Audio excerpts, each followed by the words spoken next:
반갑습니다. 또 지난 한 일 동안 잘 지내셨습니까? 벌써 4월에 좀 끝에 와 있네요.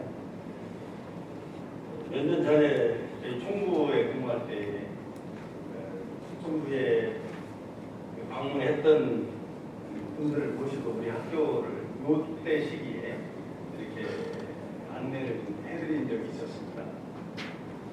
그때 가톨릭교회에서 오신 분인데 그분이 교수님 이런 데서 이렇게 수도가 됩니까? 그러시더라고요. 그래서 학생들이 공부가 안 되겠는데 그런 정도로 말씀하시더라고요. 그만큼 이 시기에 우리 교정이 얼마나 아름답습니다. 꽃들도 많이 피고 또 실록이 정말 누구지고 너무나 아름답기 때문에 이제 머리 아프시고 힘드실 때 한 번씩 밖을 거닐고 꽃도 구경하시고 바람도 쐬시고 그러시기 희망합니다. 그리고 그렇게 참 멋진 조경을 하기까지의 과정들은 또 그 이면에 너무 애쓰시는 많은 분들이 계신 것도 알고 있고 너무나 아름다운 시절인 것 같습니다. 저는 오늘 이 상생의 습관이라는 제목을 가지고 말씀을 드리려고 합니다. 저는 몇 년 전에 개인적으로 이 집에 있는 흙, 그 화분하고 책이 이제 먼지가 제일 많이 발생이 되는 것이라 해가지고 이 화분 흙하고 책을 다 치우고 집의 모든 먼지를 다 정말 탈탈 털어내는 그러해야 될 상황이 있었습니다. 그때 이제 책을 버릴 때에 굉장히 인상 깊었던 것 중에 하나가 습관에 관한 내용이었어요. 보통 한두 권 샀을 때 보지 않습니까? 그런데 습관을 책을 버리다 보니까 목록들을 쭉 정리하면서 보니까 한 20여 권이 넘는 거예요. 습관에 관한 책들이. 그래서 저의 평소 이제 학습하는 그런 성향과 근무지가 교육기관하고 이제 교화 훈련 쪽에서 있었기 때문에 아무래도 저의 이제 그동안의 행적을 이렇게 돌아볼 때 주의 조행이라든지 또는 유문형 공부를 통해서 우리들의 삶의 문제나 삶의 그 태도나 이런 것들을 어떻게 하면 이렇게 교정하고 또 만들어갈까 하는 생각들을 아마 제가 많이 가지고 있던 것도 그렇게 봐서 습관에 관한 책이 의외로 굉장히 많았다는 것을 알 수가 있었습니다.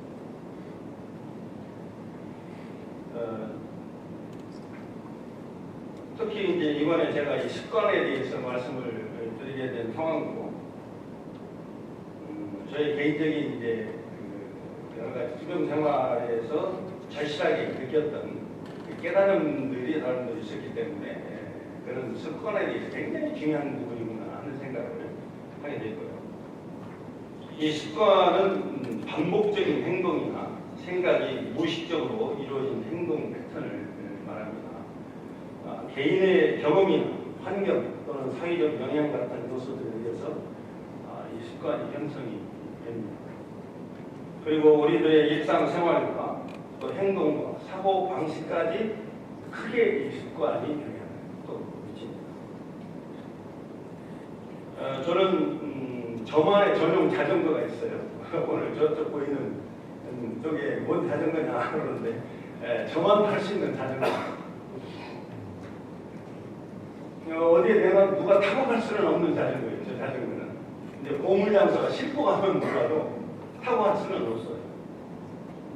이 자전거는 일반 자전거와 똑같은데 딱 한 가지 다른 점이 있다면 핸들만 방향이 바뀌어 있어요. 보통 오른쪽으로 가려면 오른쪽으로 이렇게 틀고 왼쪽으로 가려면 이렇게 틀잖아요. 근데 이 자전거는 오른쪽으로 가려면 왼쪽으로 틀어야 되고 왼쪽으로 가려면 오른쪽으로 틀고 요것만 바뀌어 있어요. 중간에 기아로 핸들 방향만 바꿀 수 있도록 해놓은 겁니다. 그리고는 일반적인 자전거 똑같이 나옵니다. 아마 자전거가 굉장히 좋은 자전거고 다 오랫동안 뭐 자전거는 거의 다 전 국민 다 탈 수 있는 정도 수준 아닙니까? 그럼에도 불구하고 이 자전거를 직접 바로 탈 수 있는 분은 저는 아직까지는 지금 한 번도 못 봤어요. 우리 조경원 교무님 계신데 저희가 군종장교 시절에 격부장 시절에 우리 교무님이 자전거를 거의 전문가 수준으로 자전거 타거든요. 그 조경무님 시방 관계자 한 분만 한번 모셔보도록 하겠습니다. 자전거 한번 와서 자전거 타는 전문가예요, 사실은. 네, 군종장 시절에 강원도 초론 화천 지역을 자전거로 다 이렇게 돌고 산악자전거 타고 할 정도로 전문가인데 그건 평소에 자전거가 똑같은데 핸들만 지금 반대로 돼 있는 자전거입니다. 예? 아 그래? 그 반드시만 하면 되겠죠? 예, 그렇습니다. 한번 타보세요. 천천히 타보세요. 천천히 유지를 잡고.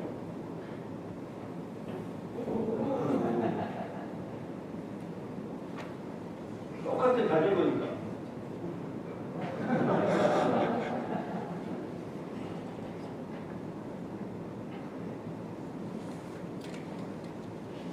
총장님께서 반드시만 타보라고 했는데 반드시만 타는 것 같아요.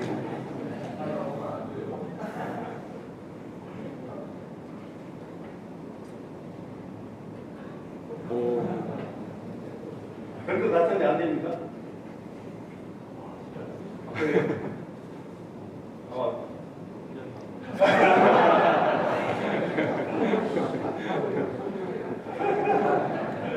네, 감사합니다.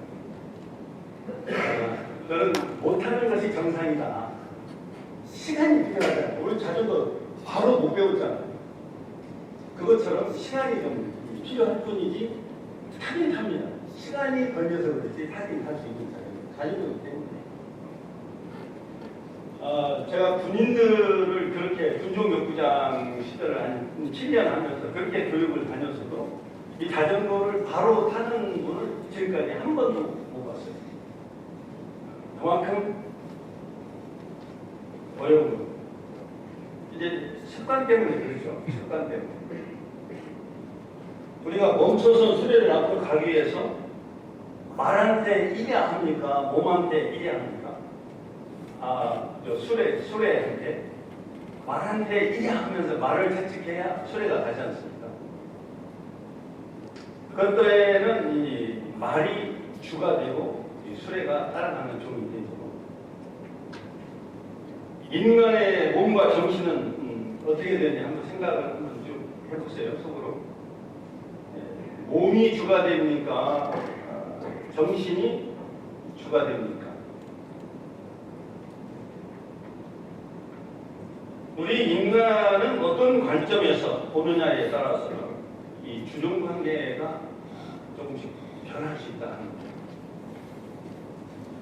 거예요. 생물학적인 또 진화적인 관점에서 볼 때는 몸이 있어야 정신이 몸속에 깃든다라고 생각을 기본적으로 하고 있기 때문에 몸이 존재하고 신경계가 발달하면서 마음이 그 안에 생겨난다고 보는 거예요. 그렇기 때문에 몸이 마스터가 되고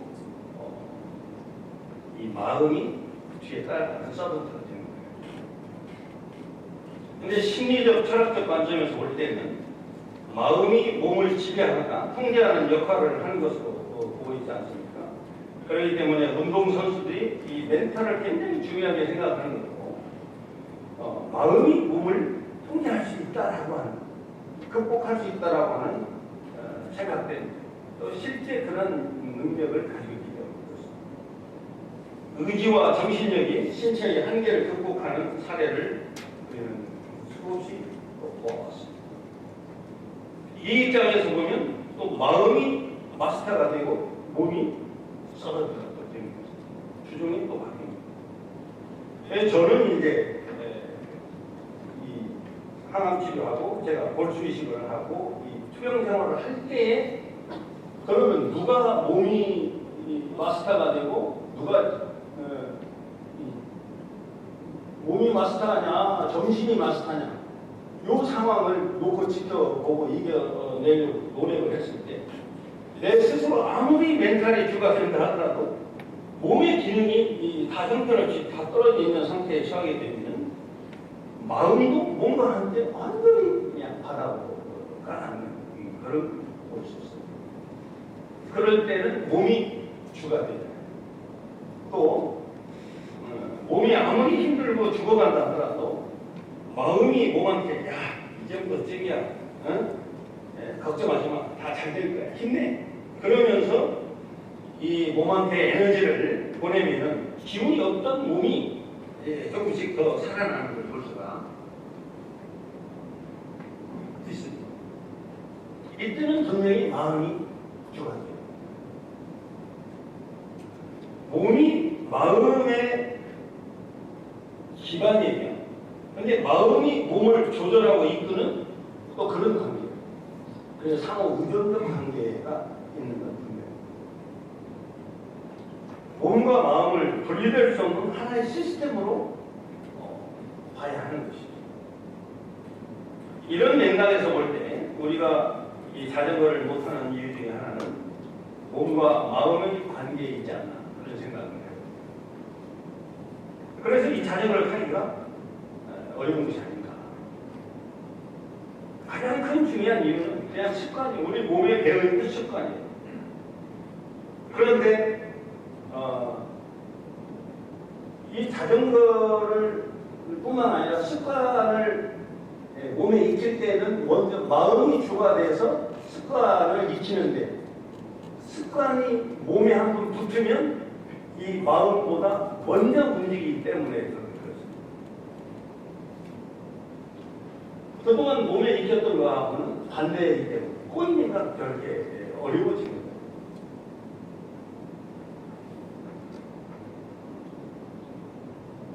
습관을 들이기 위해서 얼마나 이 의지를 가지고 많이 노력하면 습관이 붙지만 결국은 나중에는 우리 생각과 의지 이런 것들로 이 습관을 통제하기가 어렵다. 이게 정확한 우리의 현실입니다. 노력을 통해서 몸에 붙게는 하지만 몸에 붙은 데부터는 주종이 바뀌는 거예요. 그러니까 이 습관이 얼마나 중요한 것인가를 느껴야 된다는 것이죠. 그걸 깨달아야 된다. 그동안 어떤 습관이나 문화가 몸에 배이도록 주도했던 것은 그런 정신과 마음이지만 이제는 몸이 더 빠르게 반응하기 때문에 어떤 습관이나 태도가 몸에 배이도록 한다는 것은 대단히 어려운 일이에요. 그러나 오래오래 반복해서 오래오래 하다 보면 또 몸에 익을 수 있고 몸에 붙을 수 있는 게 또 습관이에요. 나중에는 저절로 되어지는, 지금 자전거 여러분 타실 때 생각 없이 그냥 타시잖아요. 생각 안 해도 되는 거예요. 그래서 저는 저 자전거를 10년 넘게 탔어도 생각을 놓으면 넘어져요. 그리고 위험하다 싶으면 옛날에 가졌던 본능적인 걸로 애들이 꺾어줘요. 그렇기 때문에 생각을 놓으면 안 돼요. 저는 강한 정신 집중력으로 가지고 일심을 가지고 균형을 잡고 타야 타지 앞에 덜컹 뭐 이런 거 하나 있으면 바로 옛날에 가졌던 몸에 배했던 습관으로 돌아간다. 이 10년 넘게 탔습니다. 저는 이 경기가 수동하는 경기와 같은 게 아닌가 생각해요. 수동하는 사람들도 매일 똑같은 일과를 가지고 반복을 해서 길경이는 챙기지 아니해도 저절로 되어지는 경지에 이르도록까지 하고 있습니다. 공부도 초보 때는 챙겨야 되지만 학업도 해서 저절로 되어질 때까지 반복하게 되면 나중에는 챙기지 않아도 저절로 되어지는 단계에 이르게 됩니다. 이 상태가 이제 공부의 완성된 상태다. 또는 무념무상의 경지다. 공부의 최고의 경지다. 이거를 이제 아리스토텔레스는 완성된 상태를 엔텔레기에 그리고 과정 중에 있는 상태를 에너지라고 말했습니다. 더 이상 애쓰지 않아도 완성 완성된 상태. 항상 언제 어디서든 생기지 않아도 저절로 되어지는 단계에 이르는 병지. 수도도 마찬가지. 아마 지금 여러분 몸에 붙은 어떤 습관도 그 병지에 와 있을 겁니다. 우리 몸 안에는 약 60조 개에서 100조 개의 세포가 있거든요. 1초에 30만 개에서 100만 개 세포가 계속 생명을 하고 있습니다. 그러면 하루 24시간 안에 3,300억 개의 세포가 계속 생성을 반복하고 있습니다. 새로운 걸로 교체가 되고 있습니다. 중요한 것은 이 새로 탄생한 세포들이 가장 크게 영향을 받는 것은 나 자신, 몸의 주인입니다. 각각 각자. 내가 어떻게 생각하느냐에 따라서 그대로 그것을 몸에서 기억합니다. 내가 시기, 질투, 공격 이런 생각을 가지면 그것들이 그대로 이 세포 속으로 스며듭니다. 그리고 은혜 발견, 감사 생활, 사랑, 공경, 화합, 양보 이런 마음으로 살아가면 그런 새로운 세포들이 밀접하게 또 거기에 맞게 리셋을 합니다. 우리들이 생각하는 것, 우리들이 마음 먹은 것이 그대로 내 몸의 세포 속에 전달이 되고 그대로 스며들게 됩니다.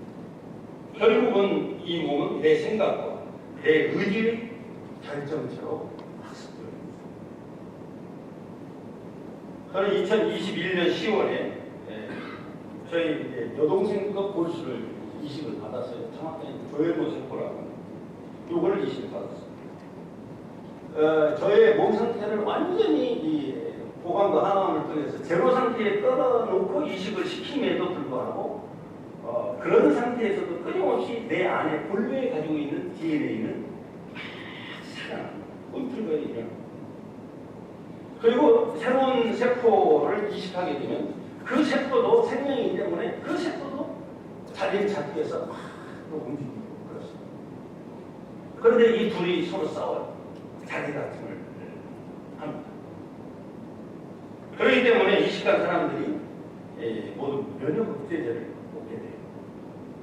적게는 1년, 많게는 평생을 면역억제제를 먹고 있습니다. 저는 이제 1년 만에 끊게 된 것 같아요. 이걸 복용하면서 외부에서 들어오는 이식 장기나 조직이나 세포가 잘 자리를 잡을 수 있도록 이 면역억제제를 통해서 계속 그걸 도와주는 겁니다. 그렇기 때문에 우리가 해야 하는 것은 새로 태어나는 세포들에게 지속적으로 이 양질의 메시지를 보내줘야 돼요. 건강한 메시지를 보내줘야 돼요. 새로운 친구들과 싸우지 말고 사이좋게 지내라. 화합해라, 양보해라, 옆 친구가 잘 살 수 있도록 도와줘라. 이런 메시지를 끝까지 계속해서 보내줘야 얘들이 그걸 받아들일 것 같습니다. 그런 마인드가 몸에 배어서 나중에는 생기지 않아도 저절로 그런 오살의 마음, 부처의 마음으로 살 수 있도록 그게 살 수 있는 비결이에요. 그런 습관이 우리 몸속에 늘 붙어 있어야 한다. 그런 습관을 일상에서 계속 생활하면서 생기지 않아도 저절로 그런 마음이 나올 수 있도록 습관이 되도록 해야 한다는 것입니다. 이식 후에 그 이질적인 세포들이 자리를 잡으면 결국은 그 이질적인 세포들을 넣는 얘들을 잘 살게 해야 결국은 내가 살고 이 애들이 죽으면 결국은 내가 죽는 거예요. 저쪽을 살게 하면 내가 살고 저쪽을 죽게 하면 내가 죽는다라고 하는 사실이 분명한 거예요. 그래서 네가 살아야 내가 산다. 아주 중요한 명제거든요. I survive because you survive. 내가 존재하는 것도 됩니다. 아주 중요한 명제거든요. 내가 이렇게 살아있는 것은 다 너의 덕이다. 그렇기 때문에 너는 마땅히 나의 섬김과 불공을 존재가. 그렇기 때문에 우리는 우리 서로에게 그런 소중한 존재이고 서로에게 비들진 존재다. 이것을 대종사님께서는 서로 없어서는 살 수 없는 관계 은혜라고 말씀해 주신 것입니다. 이 은혜가 상생의 원리입니다. 함께 할 수 있는 길이 은혜가 있습니다. 그러니까 감사생활이에요. 원물교 공부의 모든 시작과 끝은 그래서 은혜만이면 감사생활. 이걸로 시작해서 이걸로 끝나요. 참. 그래서 이번 4월을 보내면서 우리가 챙기지 아니해도 저절로 되어지는 경지에 도달하는 습관을 갖는 것은 무엇보다도 네가 살아야 내가 산다라는 어떤 은혜와 상생의 습관이 이 4월, 가정의 달 5월에 우리 몸에 배이도록 한다면 아마 영생토록 가장 큰 소중한 선물이 아닐까 그런 생각을 하면서 4월 대강달을 보내고 또 5월 가정달로 여러 주변 분들과 함께 또 시간을 보내야 되지 않겠습니까? 그럴 때에 다 옆에 있는 분들을 소중하게 안아주시고 격려해 주시고 칭찬해 주고 그런 고마움을 저는 4월 5월 기억하면서 생각합니다.